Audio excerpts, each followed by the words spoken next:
خلي بالك الساحل اللي الناس اشتريته زمان خلاص فكرته دي اتغيرت وكاد تكون ماتت. اللي فكره حد يشتري في الساحل عشان خاطر يبقى مصيف، الموضوع اتغير خالص والمعادله اتغيرت، واللي فهم الكلام ده من زمان هو اللي بيكسب وهيفضل يكسب. طب المعادله اتغيرت ليه؟ ده بيرجع لاسباب، تعالى بقى نتكلم فيها. السبب الاول ارتفاع اسعار كل العقارات اللي في الساحل من صيف 2023 لغايه 2025 بمعدل 390%. رقم 2، 55% من مبيعات العقارات في مصر في صيف 2024 كانت للساحل الشمالي. رقم 3، في 25 مشروع جديد تم طرحهم في الساحل الشمالي في صيف 2025.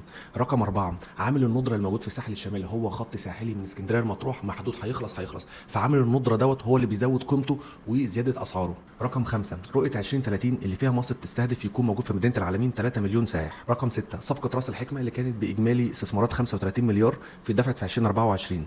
رقم 7، في 150 مليار دولار متوقع استثمارهم في منطقه راس الحكمه في ال 15 سنه اللي جايه. 35% من اللي بيستثمروا في الساحل خليجيين مش مصريين، وده بيوريك الاتجاه والدول العربيه شايفه المنطقه دي ازاي.